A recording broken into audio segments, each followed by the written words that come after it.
నిర్గమకాండం 25వ అధ్యాయం 12వ వచనం.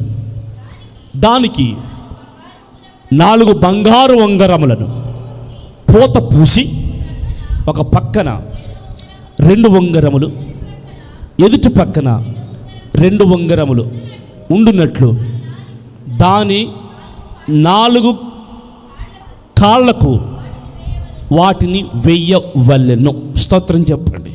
ఇక్కడ ఎన్ని ఉంగరాలు కనబడుతున్నాయి? 4.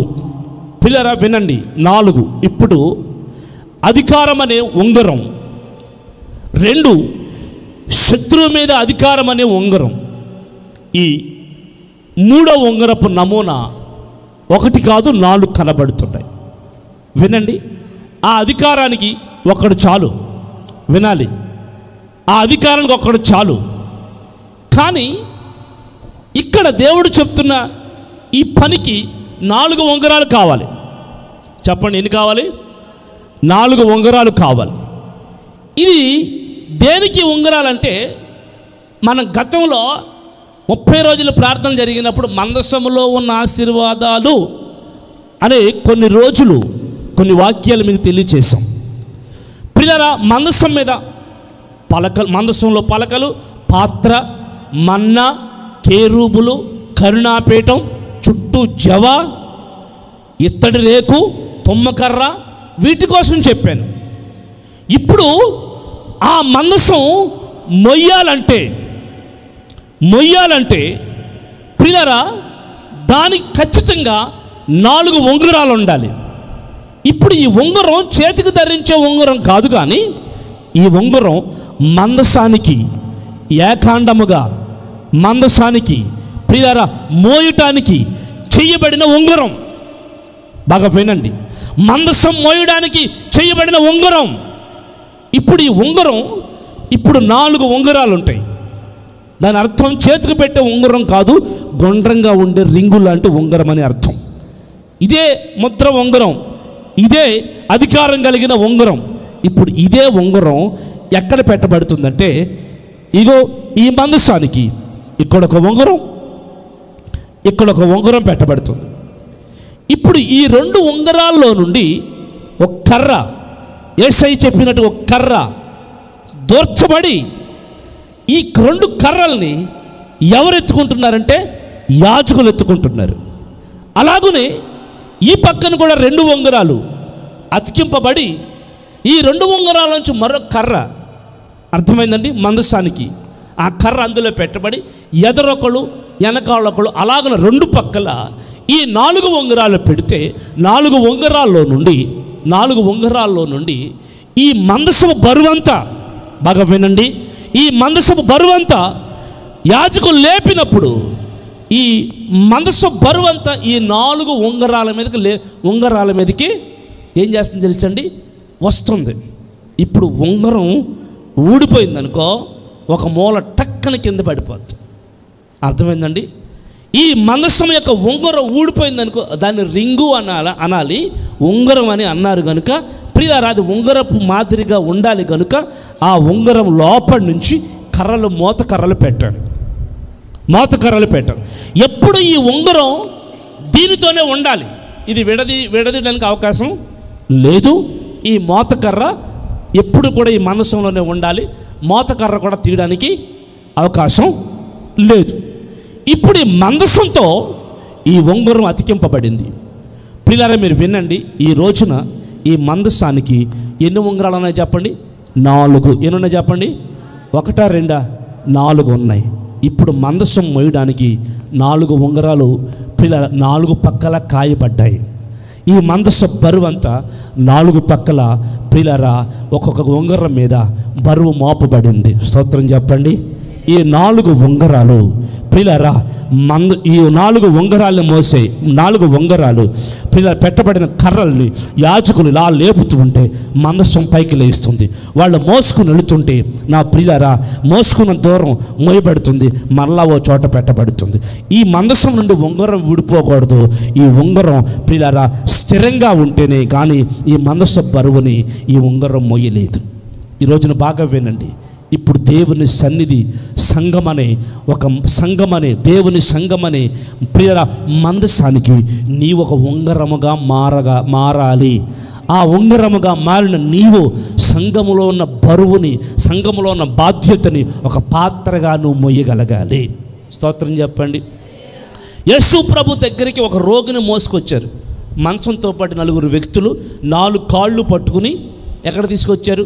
మందసం దగ్గరికి మోసుకొచ్చారు. యేసయ్య దగ్గరికి మోసుకొస్తే యేసయ్య ఆ రోగిని బాగు చేసేటప్పుడు వారి విశ్వాసం చూసి బాగు చేశాడని బైబిల్లో రాయబడింది. మోసుకొచ్చిన వాళ్ళ విశ్వాసం చూసి యేసయ్య ఆ రోగిని బాగు చేశాడు. ఈ రోజున ప్రియులారా, మనం విశ్వాసంతో మోస్తే ప్రియులారా, ఈ పరిచర్యలో ఎటువంటి కార్యాలైనా నా దేవుడు చేస్తాడో. ఒక ఉంగరముగా నువ్వు మార్చబడి, ఒక ఉంగరముగా నువ్వు ఉండి, ఒక పాత్రగా నువ్వు ఉండి, ఒక బరువును నువ్వు మోస్తూ ఉంటే ఎంతటి గొప్ప సేవ అయినా సరే దేవుడు కొనసాగించుకుంటూ వెళ్ళిపోతాడు. చేతికిచ్చిన ఉంగరం ఒకటి, యోసేపు చేతికి పెట్టిన ఉంగరం ఒకటే, రాజ్యం అంతా ఒక్కడే మోసాడు. ఏమండి, మొర్దెకైకి ఇచ్చిన ఉంగరం ఒకటే, శాసనం ఒక్కడే చేశాడు. కానీ మందసం మోసేటప్పుడు మాత్రం 4 ఉంగరాలు ఖచ్చితంగా ఉండాలి. 4 ఉంగరాలు ఖచ్చితంగా ఉండాలి. 4 ఉంగరాలు సమాంతరంగా తమ భారాన్ని పంచుకోవాలి. సంఘములో ప్రియులార కుటుంబాలు, సంఘములో ఉన్న బిడ్డలు దేవుని పరిచర్యని, సేవని ఏం చేయాలో తెలుసా? సమాంతరంగా. ఎవరి మీద బరువు పడకూడదు. అంతా నేనే మోస్తున్నానని కూడా అనుకోకూడదు. Praise the Lord. అంతా నేనే చేస్తున్నాను అనుకోకూడదు. అలాగని అందరి మీద బరువుని వదలకూడదు. సంఘములో ప్రియులారా జరిగే ప్రతి కార్యక్రమాల్లో అందరూ కూడా, ప్రతి ఒక్కరు కూడా నేను ఒక ఉంగరం వలె మారాలి, నేను ముద్ర ఉంగరముగా కాకుండా ఇంక దేవుని సన్నిధిని భారముతో మోసే ఉంగరముగా మారుదునుగా. కానీ నా ప్రియులారా ప్రతి ఒక్కరూ ఉండాలి. కువైట్ దేశంలో ఏ సంఘం నడవాలన్నా వినండి, అక్కడ చాలా ప్రాముఖ్యమైన విషయం ట్రాన్స్పోర్ట్ అంటారు దాన్ని. ట్రాన్స్పోర్ట్ అంటే ఎవరికైతే వాహనం ఉందో ఆ వాహనం ప్రతి శుక్రవారం వాళ్ళు సొంత పనులు చేసుకోకుండా దేవుడి పని చేయడానికి ఆ వాహనాన్ని ప్రతిష్ఠిస్తారు. వాళ్ళు సొంత పనులు చేసుకోరు. శుక్రవారం రోజు కారు ఉంటే కారు, వ్యాన్ ఉంటే వ్యాను, బస్సు ఉంటే బస్సు. వాళ్ళకి ఏ వాహనాలు ఉంటే ఆ వాహనాల్ని ఆ శుక్రవారం రోజు దేవుని కొరకు ఉపయోగిస్తారు. వచ్చేటప్పుడు ఒంటరిగా రారండి. వాళ్ళు వచ్చేటప్పుడు వాళ్ళ ఫ్యామిలీని దించేస్తారు ముందు. తర్వాత సిటీకి వెళ్ళి ఎక్కడెక్కడ ఒక మనిషి, పెద్ద వయసు వాళ్ళు ఉన్నా, యవ్వనస్తులున్నా, ఎవరున్నా సరే, ఎవరు ప్రార్థనకు వచ్చే మనిషి ఏ కంపెనీలో ఉన్నా సరే, ఎంత దూరం ఉన్నా, 100 కిలోమీటర్ల దూరంలో ఉన్నా సరే, కారు వేసుకొచ్చి వాళ్ళని ఎక్కించుకొచ్చి మందిరంలో వదులుతారు. అయిపోయిన తర్వాత మరలా వాళ్ళు ఎంత దూరం ఉన్నా సరే మందిరం తీసుకెళ్ళి వాళ్ళని వదిలిపెట్టి వస్తారు. అర్థమైందండి? ఎప్పుడు ప్రార్థన జరిగిన డ్యూటీ అదే. మన రామకృష్ణ గారి సంఘంలో 7 బళ్ళు ఉన్నాయండి. కొత్తగా బస్సు తీసుకున్నారు, చెప్పాక బస్సు తీసుకున్నారని. నేను వెళ్ళేసరికి ఇంక అక్కడ 3-4 వాహనాలు ఉన్నాయి. ఇప్పుడు 7 వాహనాలు పిల్లరా పాంప్లెట్లో 7 పేర్లు వేస్తారు. ఎందుకంటే పేర్లు ఎందుకు వేస్తారంటే వాళ్ళ ఫోన్ నెంబర్ అవసరం. వినండి బాగా, వాళ్ళ ఫోన్ నెంబర్ అవసరం. ఏ మూల నుండి ఈ 7లో ఎవరికి ఫోన్ చేసినా ఆ పక్క ఏ బండి వెళుతుందో ఆ బండికి వాళ్ళని లింక్ చేస్తారు. ఇప్పుడు అలాగున ప్రియరా శుక్రవారం దినంలో ఇంచుమించుగా 150-200 మందిని ఈ కారులే సమకూర్చుకుని తీసుకుని వస్తారు. కొట్టండి గట్టిగా చప్పట్లు. కారులే. ఆ దేశంలో ఏ సంఘములో జరిగిన ఇదే క్రమం. వాళ్ళకు వాహనం ఉంటే ఆ వాహనాన్ని ప్రియులారా ఏం చేస్తారు తెలుసా? దేవుని కొరకు ఉపయోగిస్తారు. ఎవరికి సొంత వాహనం ఉన్నా సరే ఆ రోజు ప్రత్యేకంగా ట్రాన్స్పోర్ట్కి ఇచ్చేస్తారు, తీసుకురావడానికి ఇచ్చేస్తారు. ఏమండి ఈ రోజున ప్రియ, అందుకే అక్కడ సంఘాలు వర్ధిల్లుతున్నాయి. 100 మంది ప్రజలు ఏ ప్రాంతాల్లో ఉన్నా సరే శుక్రవారం, గురువారం రాత్రి, ఆదివారం రాత్రి ఆరాధించుకోవడానికి ప్రజలు తీసుకుని వస్తున్నారు. పక్కోళ్ళ కోసం ఆలోచించేది లేదు, రాని వాళ్ళ కోసం ఆలోచించే లేదు, మేలు పొందని వాళ్ళ కోసం ఆలోచించేది లేదు. ఎవరో సువార్త పని చేయట్లేదండి. దానిని ప్రకటించే స్త్రీలు గొప్ప సైన్యముగా ఉన్నారు. పిల్లరా, ఎవరికి వాళ్ళే బ్రతకడం వలన దేవుని రాజ్యం భారం నువ్వు మోసినట్టు కాదు. ఒక కూడికలు జరుగుతుంది, ఒక ఆరాధన జరుగుతుంది, ఓ ప్రత్యేక ప్రార్థన జరుగుతుంది, ఓ సభలు జరుగుతున్నాయి, పిల్లరా నియామక కూటాలు జరుగుతున్నాయి, సేవకులు వస్తున్నారు. నీ భారం ఉంగరం వల్లే మోస్తూ ఉండాలి.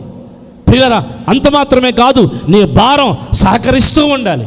అంత మాత్రమే కాదు, నీకు దొరికిన వాళ్ళని చెంగు పట్టుకుని దేవుని మందిరానికి దేవుని మాటలు చెప్పి, దేవుని కార్యాలు చెప్పి, దేవుడు అద్భుతాలు చేస్తున్నాడు, ఆశ్చర్యాలు చేస్తున్నాడు, రెండమ్మా అని మీరు రాగలగాలి, తీసుకురాగలగాలి. స్తోత్రం చెప్పండి.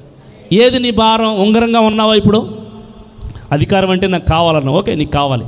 శత్రువు అధికారం అంటే కావాలి నీకు, ఓకే నీకు కావాలి, నాకు కావాలి. కానీ అలాగనే అట్ ద సేమ్ టైం దేవుని మందసాన్ని మోసే, భారభరితమైన బరువును మోసే, ఇత్తడి ఆ బంగారముతో ఏకాండముగా మందసానికి పొదిగింపబడిన ఉంగరం వలె కూడా నువ్వు మారాలి. ఎందుకంటే ఒక్క ఉంగరం కాదు, నలుగురు మొయ్యాలి దీన్ని. అందుకే సంఘంలో 4 భాగాలు సమానం. నేను అది చేస్తున్నాను ఎక్కువయ్యాను, నేను అంత ఇచ్చాను ఎక్కువయ్యానని నువ్వు అనుకోకూడదు.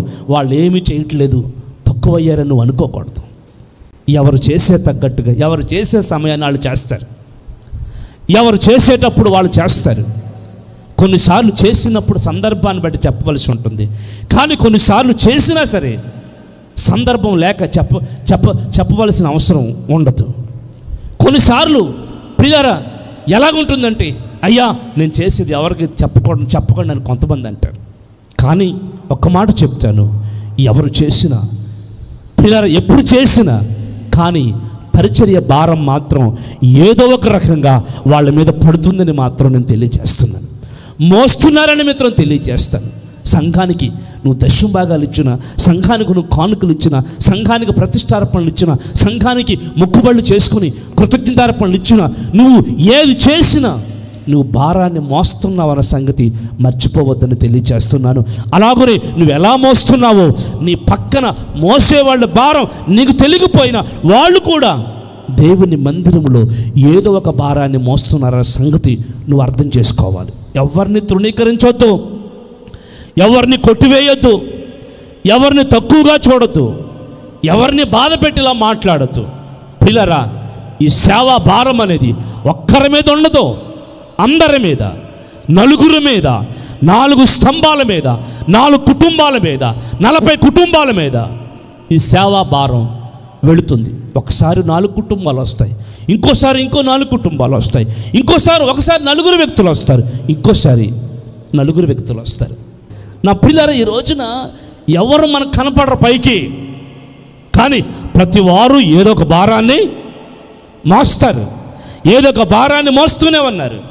నా ప్రియులారా, సందర్భం వచ్చినప్పుడు ప్రియులారా వాళ్ళ పరిధులు వచ్చినప్పుడు కొన్నిసార్లు చెప్పవలసి ఉంటుంది. కానీ కొందరు గురించి చెప్పకూడదండి. ఎందుకంటే కొందరు గురించి చెప్పేమంటే అపార్థాలు పెరిగిపోతాయి. Praise the Lord. అనర్థాలు వచ్చేస్తాయి కొందరు గురించి చెప్పేమంటే. అందుకని దైవజనుడిగా నాకు తెలుసు ఎవరికొరకు చెప్పాలో ఎవరికొరకు చెప్పకూడదు. అలాగని వాళ్ళని మెప్పించడానికి కాదు, సందర్భం ఇది జరిగిందని మరొకరికి తెలియాలి. ఏ పరిస్థితుల్లో ఏది చేస్తున్నామో, ఎంత భారంతో ఉండి చేస్తున్నామని మరొకరికి తెలియాలని మాత్రమే తెలియపరుస్తాం తప్ప కొన్ని సందర్భాలు వచ్చినప్పుడు. అంతేగాని ఎవరినో హెచ్చించాలని, ఎవరిని తగ్గించాలని కాదు. ఈరోజు నా ప్రియులారా, సంఘంలో ప్రతి ఒక్కరూ ఏదో ఒక భారం ఒక ఉంగరం వలె మారి భారాన్ని మోసే ఉంగరంగా నువ్వు ఉండాలి. దేవుడు ఆలోచనది. మరి ఈ పగటి వేళ నువ్వు ముద్ర ఉంగరముగా మార్చబడి అధికారము కలిగిన వ్యక్తిగా నువ్వు ఉండాలి.